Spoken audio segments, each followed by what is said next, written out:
Narcissistic abuse and invisible bruises. Hello, my name is Lisa. If this is your first visit to my channel, welcome. And to my subscribers, welcome back. I appreciate you taking the time to listen. And if you haven't done so already, please go ahead and hit the like button, share this video, and hit the subscribe button so you'll be notified each time I upload a new video. Now, a little over a month ago, I uploaded a video with a short clip of my narc ex-husband screaming obscenities at my daughter. That video is entitled Narcissistic Rage Caught on Video, and I've left the link to it in the description box if you haven't seen it already.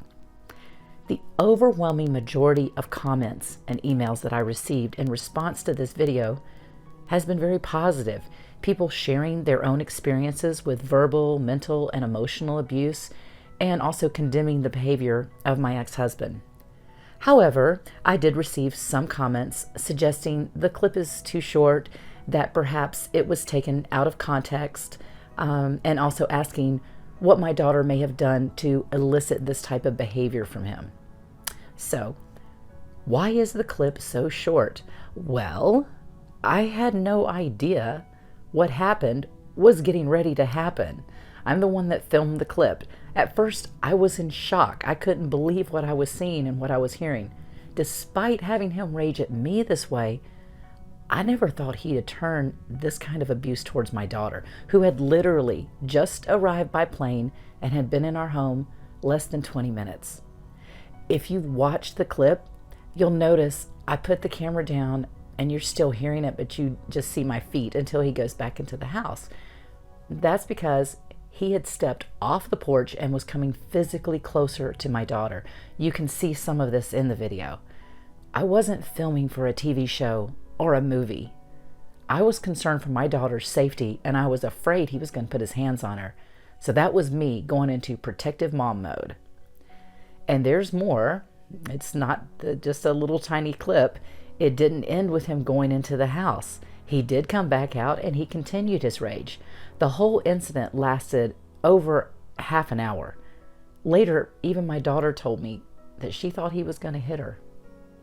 I spent years defending myself to my narc ex-husband, and I won't defend myself here. Two other people that you don't see in the video witnessed the entire event. One of them was my stepson, and I have chosen not to show video that reveals his identity.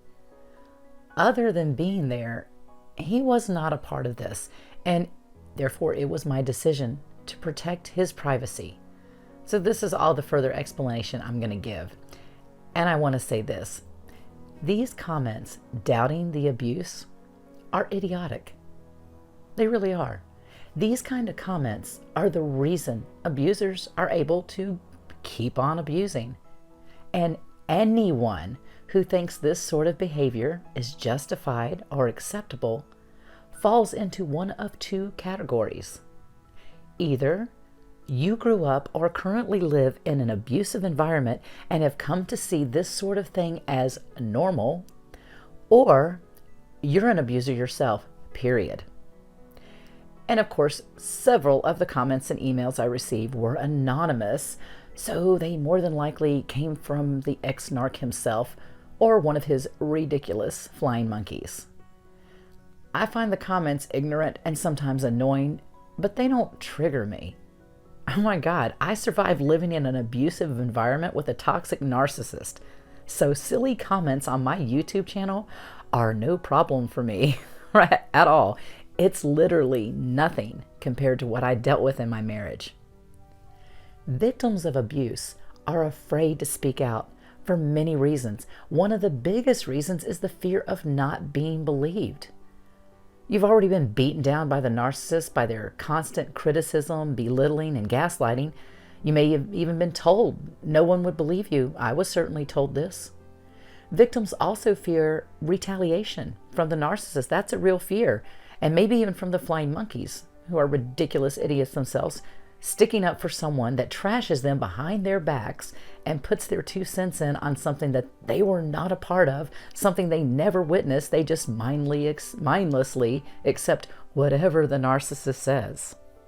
Victims also know that they themselves might be blamed for the abuse that they endured, which just adds insult to injury. People will say, "Why did you stay so long?" Or, "What did you do to make them so angry?"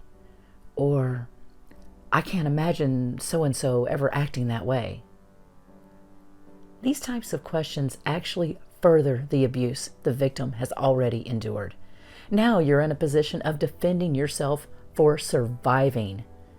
You did what you needed to do in order to survive. That's the simple truth. Don't let anyone make you feel guilty for the choices you made when you were literally in survival mode. Now, even well-meaning friends and family can say things like this. Let's face it, if someone hasn't suffered narcissistic abuse, while they may be able to sympathize, they really can't fully understand what it's like. When I was still married to the narcissist, I was desperately trying to fix things. I had gone from a happy, energetic, optimistic person to someone who felt sad, lethargic, anxious, and depressed. Of course, my husband blamed me, telling me I did this to myself, I was doing it to myself, there was something wrong with me, I needed help, etc. I wanted us to see a counselor. I figured that's the solution. He refused, of course, since, there's never anything wrong with him, so I decided to go alone. At my first appointment with the counselor, I was telling her how bad I felt and that I just wanted to feel good again. I just wanted to feel happy. I even said, "Please tell me if I have some kind of mental health issue. I want to know and I want to fix it." And she looked at me so perplexed, and this led her to ask me why I thought I might have a mental illness. And so I told her my husband had suggested that maybe I did, and all I knew was that I didn't feel good, so maybe he was right.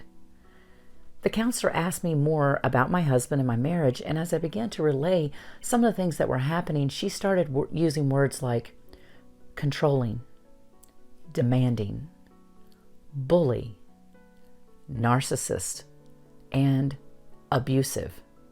She started asking me if I had anywhere I could go or anyone I could stay with. She told me he wouldn't change and that it would only get worse. She actually said, "You're scared of your husband, and that's a real problem."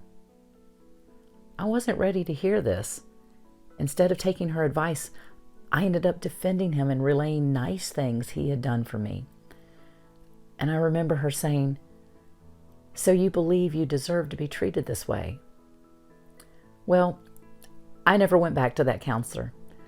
I decided I'd find another way to solve the issues that I was having with him. I loved him, and leaving him was simply not an option.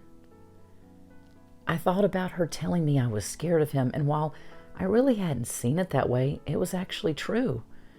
I was walking around on eggshells with him. I was afraid to express myself and my feelings because each time I did, I was laughed at. Sometimes he actually rolled his eyes at me. I was ridiculed. I was told my feelings were wrong, that I shouldn't feel the way that I was feeling, or even that wasn't really the way that I was feeling. Sometimes trying to talk to him made him angry, and he would fly into a rage and then storm off giving me the silent treatment. I hated confrontations. I wanted peace and harmony in our lives, so I started not expressing how I felt. I started keeping my feelings to myself. Months went by, and I eventually made an appointment with a different counselor. I really tried to get my husband to accompany me this time, and I felt that in order for the counselor to be objective, they would need to hear both perspectives. Of course, he again refused to go. And you know what? This new counselor told me almost exactly the same things that the other counselor had told me. She even used the same terms to describe him and what I was dealing with. And again, I defended him, and I never saw that counselor again.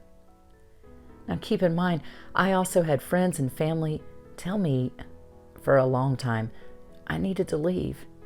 Even some of his friends he would never think would say this, told me he was, and I will quote, mentally and emotionally unstable. It took him screaming at my daughter and me seeing and hearing that to finally wake me up. And I'm going to be real here. Even then, I thought I could fix it. Even as I made preparations to leave, I thought I could fix it. Even as I boarded a plane to escape, I thought somehow this could all be fixed.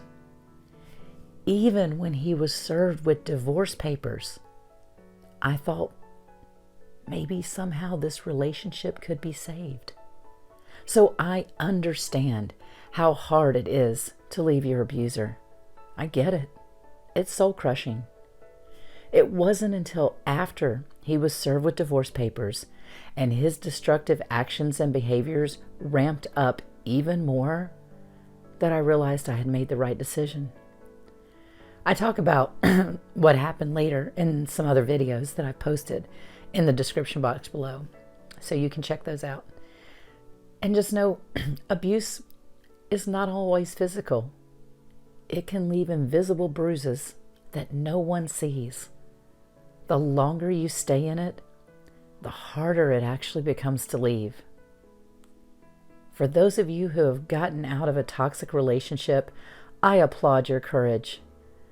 For those still with your abuser, I pray for your safety, and I sincerely hope you are one day able to escape. I'm rooting for you, as is this community. Abuse is never okay. It is never deserved. And it is not your fault.